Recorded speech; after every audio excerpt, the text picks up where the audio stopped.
How many Bibles do you own? I think it'd be safe to say that you have more than one version of the Bible in your home. You probably have at least 3 or 4. And what about electronically? Most of us have several versions of the Word of God on our smartphones. We carry them around in our pockets and we think nothing of it. But did you know that there are a large majority of people on earth who do not have access to even a single copy of the Scriptures? Well, Bibles for Missions believes that every person in the world deserves to have a personal copy of the Bible. And we here at Huntley Street, we couldn't agree more with them. And so today I'm joined by Executive Director Casey Langbroek and by Batoul, a woman whose life has been eternally impacted by this amazing ministry. First of all, I want to thank you both for being here on Huntley Street and being willing to share your story. Thank you. Thanks for having us. And so, Casey, I'd like for you to tell us, because maybe some of our viewers aren't familiar with the ministry, tell us about the humbling beginnings of this ministry and how it got going. It's really an incredible story. 2 gentlemen accompanied the president of Bible League Canada on a ministry trip to India in 1988, late 1988, Okay. and came back and were so impressed with the need for the living Word of God in India that they said, how can we be an instrument in God's hand? Mm-hmm. And they gathered together 30 people in a restaurant in Chilliwack, British Columbia on a dreary February day and impacted those 30 people to also make a difference. And through working through several projects, it was decided to open a BFM thrift store, the first one, Okay. in April 1989 in Chilliwack, British Columbia. And that was the humble beginnings. No one in that room that evening knew that 27 years later we would be making as big an impact as we are today. Yeah, but isn't that the way it goes? We seldom understand at the beginning what really God has in store for us. We're obedient to what He's telling us to do. And we have this little tiny beginning, and here we are 27 years later, and there's millions of people around the world who are being affected by this ministry. How do you guys go ahead and raise the funds? Because a lot of ministries, will make appeals, we'll go and have banquets and different things, but you guys raise finances in a specific and in a very legitimate way. Simply, we ask people to take their surplus clothing, their surplus kitchen goods that are stored in their basement, and rather than bringing it to the landfill, to bring it to a BFM store. Okay. So that we can take that, sort it, put it on shelves, and convert those donated used goods into cash, and then convert that cash into ministry programs, Mm-hmm. and after delivering ministry programs, place a Bible in a recipient's hands. Amazing. Now tell me how many stores you guys have across the country right now, and you're really based on volunteers, and that'll come to your story in just a minute, but how does that work? There's 48 stores open across Canada. Wow. From From coast to coast. 48, wow. 1 to 48. Amazing. From 30 or 40 volunteers originally in Chilliwack, British Columbia, to about 4,200 or so volunteers and 100 paid staff, 4,200 volunteers who serve daily at a BFM thrift store. That is the differentiating factor that we have. We are driven by volunteers. We have a power of purpose, and we are driven by volunteers. And how much money has been raised for Bibles for missions to date? Oh, in 27 years, over $70 million, $70 million. $70 million. We take it so for granted here in this country, in this part of the world, just to pick up a Bible. And like I said in the intro, I can go on my iPhone and I can just open up several versions of the Bible, but there's so many people around the world who don't have that. And I want to ask you, Batoul, how grateful are you for BFM, and what has that done for your life? I'm actually very grateful. BFM changed my life, changed even my life skills, make our life is like better, Yeah. like way better than before, and happier, and it's like actually I find like it's relieve like lots of my problem as well. Praise God. Yeah, we thank God, like we know God now very well, like almost like Wonderful. how much like you dig, you still need to know more about Okay. God. Now, you came to this country from Lebanon From in 1991, in 91.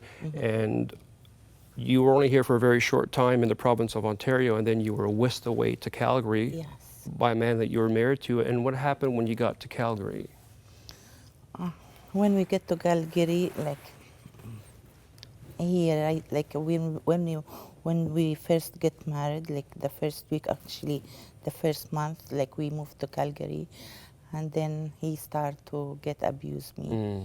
He changed completely, like from like how much he show me he loves me, he wants me, like I'm everything in his life. So when we get to Calgary, like when we get married, we get to Calgary, he changed completely and he started to abuse me, like verbally, monthly, like everything.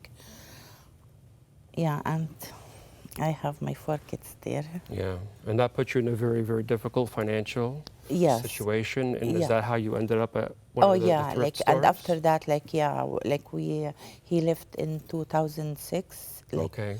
yeah, like it happened many things through our marriage. So finally he left at 2006, and I end up with like 4 kids, 4 girls, actually beautiful girls. He left me with like 7 years old. The oldest one 7, she was 7 years old, and the youngest one, she was 4 months. 4 months, wow. Yeah, and now the oldest one, she's 17 years, and the youngest one, she's like 10 and a half.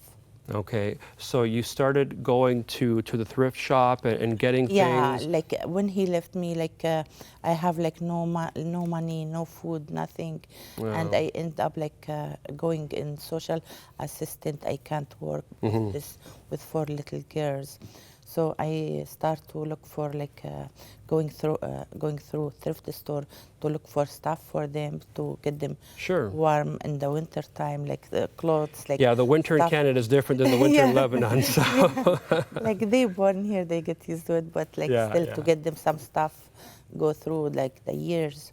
So when I start to going to, I find like a Bible formation close to my house, and when I start going there, like I used to be too always sad, like Yeah. like people they can't tell the stress in my face.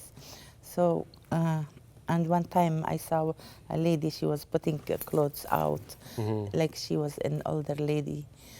Like right away, she used to always like smile to me and say hi, how are you? Sure. Yeah, and then she started talking to me. We start talking, and she like I felt comfortable like talking to her. So when I was telling her like I want to shop for my kids, like today I find nice stuff for my girls. Yeah. So she knows like by my how the way I talk, she knows I'm single mom, and as she tried to like come close to me, like she tried to come talk to me, and Sure. I felt like she's very good woman. She has very good heart. Like I felt like she's kind of like my mother actually. Yeah. And Yeah. what's wonderful is that over a period of time, you began to volunteer there.